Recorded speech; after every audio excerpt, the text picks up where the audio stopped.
இப்போ நாங்கள் வந்து இயற்கையாக வீட்டிலேயே ஒரு மூலிகை வடகம் ஒன்று செய்ய போகிறோம். வேப்பம்பூ, கருவேப்பிலை தூள், முருக்கம் இலத்தூள், மான் பாஞ்சான் இலத்தூள், இது குறிஞ்சா இலை, இது பொன்னாவரசு, பெருஞ்சீரகம், உளுத்தம்மா, இது வந்து மிளகா சாவரிசி காய்ச்சினது, உப்பு போட்டு நாங்கள் காய்ச்சி வச்சுருக்கோம். இப்போ இதில் வந்து எல்லாத்தையுமே மிக்ஸ் பண்ணலாம்.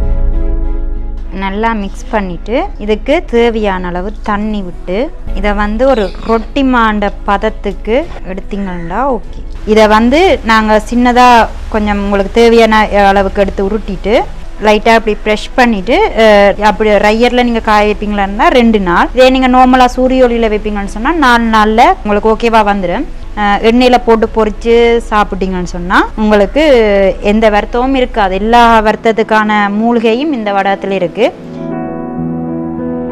இந்த ரையருக்க வந்து நாங்கள் செய்கிற வடக வெரைட்டிஸ் எல்லாமே இருக்குது. இது வந்து வாழைப்பூ வடகம், இது வந்து பாவக்காய் வடகம். சில பிள்ளைகள் வந்து பாவக்காய் எல்லாம் குழம்பெல்லாம் சாப்பிட மாட்டாங்க. இதை வந்து பொரிச்சு கொடுத்தாங்கன்னு சொன்னால் அது ஈஸியாக சாப்பிட முடியும். இது வெங்காய பூ வடகம், இதுவும் அதே மாதிரி தான். சின்ன பிள்ளைலாம் விரும்பி சாப்பிடுவாங்க. ஒரு இனிப்புத்தன்மை, கசப்புத்தன்மை இல்லாமல் ஒரு லைட்டான இனிப்புத்தன்மையும் இருக்குது. இது வந்து வேப்பம்பூ வடகம். இந்த ரையரால் வந்து நாங்கள் நிறைய பலனடைகிறோம். வளமையாக நாங்கள் வெளியில் போட்டால் 4 நாள் தான் எங்களுக்கு காய எடுக்கும். இதில் போடுறதால எங்களுக்கு 2 நாள்லேயே நாங்கள் எடுத்துக்கொள்கிறோம். அதே போல் எங்களுக்கு உற்பத்தி வந்து கூடுதலாக இருக்குது. கலர் டிஃப்ரெண்ட் இல்லாதால எங்கள் வெளிநாட்டு ஃபாரினர்ஸ் வந்து கூடுதலாக வாங்கக்கூடிய மாதிரியும் எங்களுக்கு இருக்குது.